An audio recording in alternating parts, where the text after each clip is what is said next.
Well, welcome back to all of you who are going on this journey with us and unplugging from all the chaos and the craziness just for a little while, enjoying life and remembering that life can still be good no matter what is going on around the world and everything. And if you are new here, you are very welcome as well.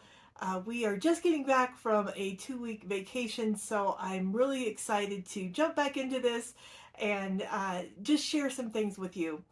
So today, what I wanted to share was a candid conversation with 5 things that we have learned over this past year about homesteading. And when I say that word, uh, don't turn that off. If you're one of these people that live in an apartment, you're like, oh well, I don't homestead. That's not for me. What we learned is that homesteading can be something different for so many people. There are, of course, the classic homesteaders that are living completely off grid on acres of land, way out away from anybody else, and there's completely self-sustainable, and there's all of that, and that's wonderful. But there are a lot of urban homesteaders, especially as the prices go up and all the craziness happening around us. More and more people are seeking ways to be more self sufficient, to maybe grow a little bit of their own food, if not a lot. So, these are some things that we have learned since we got back from Georgia last March. So, really, just about a year ago, we got back here to the United States. And with everything going on and just coming away from being so close to the Russia Ukraine situation, we really felt an urgency that we wanted to get our place set up as much as a homestead as we could. But we do live in the town. We don't live way out in the country, so we there were certain things we couldn't do. But here are 5 things over the past year that have really helped us, that we've learned and have just helped us grow better as homesteaders and taking care of ourselves and all of that. If you're enjoying these videos, would you please hit the subscribe button and ring the bell so you can be notified when we have upcoming videos and all the new content coming out, and then we can just unplug together and have a few moments to just relax and enjoy. Thanks. So the first one I would say is learn, learn, learn. Oh my goodness, we knew nothing when we got back. Maybe growing a house plant or something, and even that I wasn't very good at it. So how do you have things growing outside? What does that even mean? Do you just plant something in the dirt and it's going to grow? How do you harvest something? What does it even mean to harvest something? And when they talk about cutting things back, and it just seems absolutely overwhelming when you start. And I would suggest to you, take it slow, research your books. Of course, there I've done videos on that. There are library books you can get. There's places like thrift books and aid books. If you don't want to buy brand new books, there's just all kinds of books. There's books on homesteading. There's books on urban homesteading. Epic Gardening has a wonderful one of those. There's also books on herbs if you want to have herbs for medicine. I know that I keep hearing about shortages for medicine, so even if it's not something that you want to do as far as a gardener, maybe it's something you feel like would be good for your family just to have as a backup. What kind of herbs are good? What would be good if you have a stomach ache? I don't know. Well, the time to find out obviously isn't when you're having a stomach ache. So learn, figure that out. Go, so many wonderful videos on YouTube. We started out with Self Sustainable Me. I just love him. He makes me smile and laugh every time I watch him. Of course, he has huge, amazing gardens, but he didn't start out that way either. So I would just suggest that you start looking at things that might be helpful to you. Maybe you're in a little tiny space and you want to know about urban gardening, or you don't even have a balcony. I have videos about things like that, but there's a lot of good videos out there. So definitely do that. Now, the second one, it goes with that, but with a caveat. So learn, but filter. So one thing you'll see as you start looking around, everybody has their 5 top crops that you have to grow, and you have to have these to survive. And if you don't get these in the garden, you're going to starve. And if you want to see controversies back and forth, just go view some videos about chickens and pumpkins. Oh my goodness, people have their opinions about chickens and pumpkins and what they can do or what they can't do for your chickens. So figure out what you want and what you need. And maybe those five top crops that are so wonderful, you never eat them. So maybe for you, they wouldn't be smart to grow and take up your resources and your time and your space to grow these plants that maybe they'd be pretty, but you're not going to eat them. So if you know that you're not going to eat those, then pick something that you will eat. Same thing with herbs. Growing herbs inside, or even if you have an outside garden, is a wonderful way to add fresh herbs into your cooking. You can do so many things with them, and they are just really easy to grow.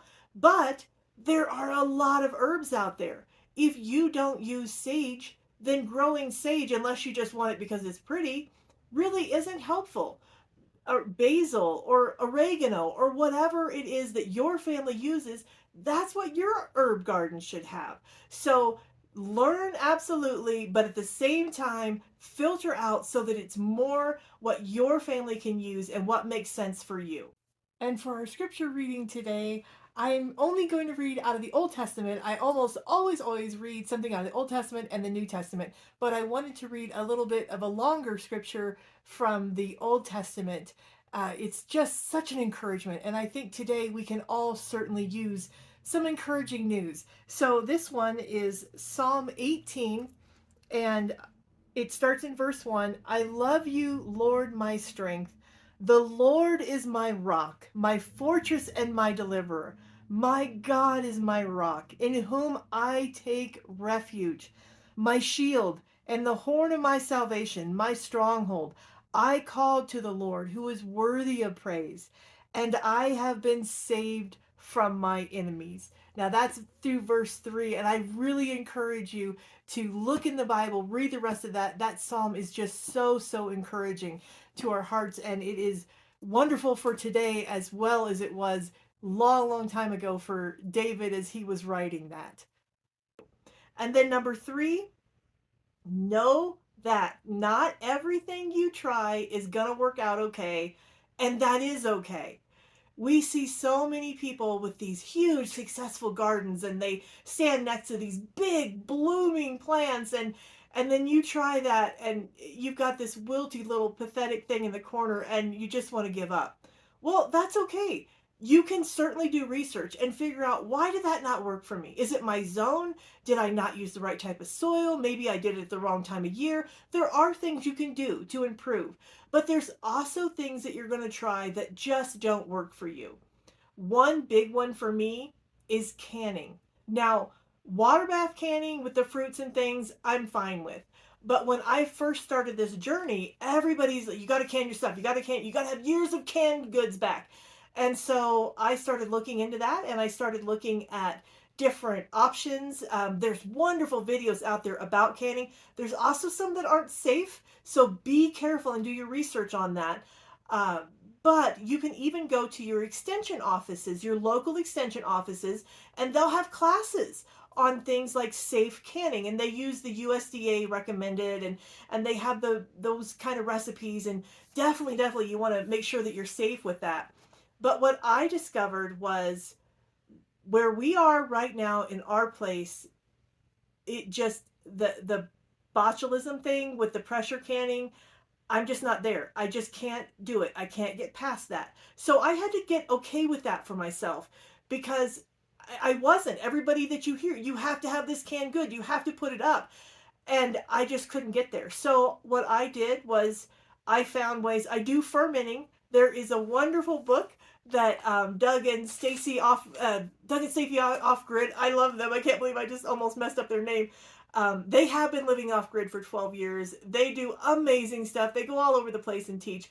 And Stacy's grandmother was from Armenia, and she fermented, and Stacy grew up seeing that and watching that, and she's made a cookbook. So there is a fermenting cookbook that you can get from their site, and I'll try to find that, and I'll put it down below if I do.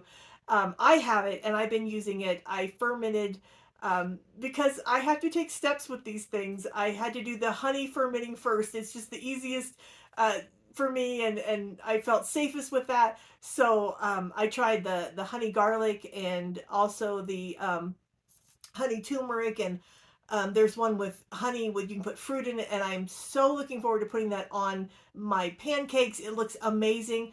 But that was something I felt okay with, and I felt safe with that, and I felt good, because you don't want to be in a place where you were just terrified of what you're doing. You don't have to be there. You can take steps to get to the place where maybe you are comfortable pressure canning. And that is a wonderful thing to do. And there are thousands of people that successfully do it all the time. I am not there. So I had to give myself permission that it's okay that I don't pressure can things. We did get a freezer. We have a lot of things frozen. We have canned goods. We figured out what we use through the year, and we have canned goods. So there's other things that we have put back, dried goods and things, but I'm just not there with the canning. So find out things that work for you, but if something just doesn't, even if it seems really popular and everybody's telling you have to do it, let it be okay for you that that's not something you're going to do. And that way you don't get discouraged and just give up. You keep going because all those little steps make a difference. Okay, and then number 4, personalize to your situation. And that really kind of goes along with what I was just saying. But at the same time, too, what kind of space do you have? What are your goals? Not somebody else's goals, not that person that's been off off grid for 20 years and they have this amazing place they built all by themselves with their own hands, and but what are your goals? What do you want to try to do this year?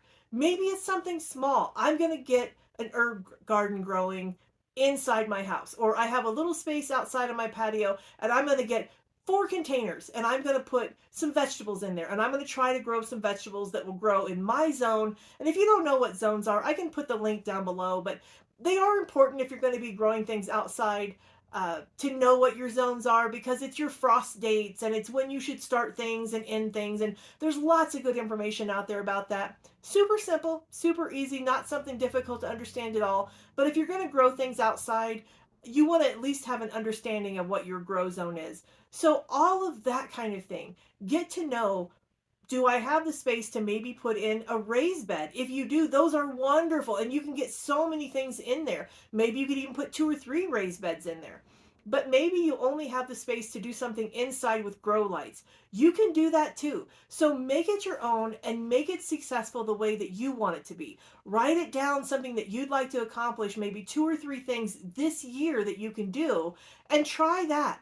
And then if that works great, then next year add on to that. If there's something that doesn't work great, then scratch one of them off and put something else in place of it. But don't give up, because you can do this lifestyle. We did not homestead or do any kind of self-sufficiency at all before we got back here. And we have really come a long way in just a year. It's amazing what you can do little by little by little. So remember that, and don't just hear out there, oh, well, you got to have it done. You got to have it right now. It's got to be, because then you feel this urgency and you can't get it done, or maybe you're working and you don't have time. Just do what you can.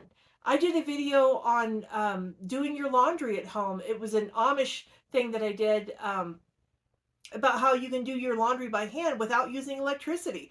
Maybe that's something you can do, or maybe you can do part of it where you can wash it by hand and hang it up. And there's a wringer that you can use, and I can link that video too. But there's different steps you can do, or maybe you're going to wash it in the washer, but then you're going to hang it to dry.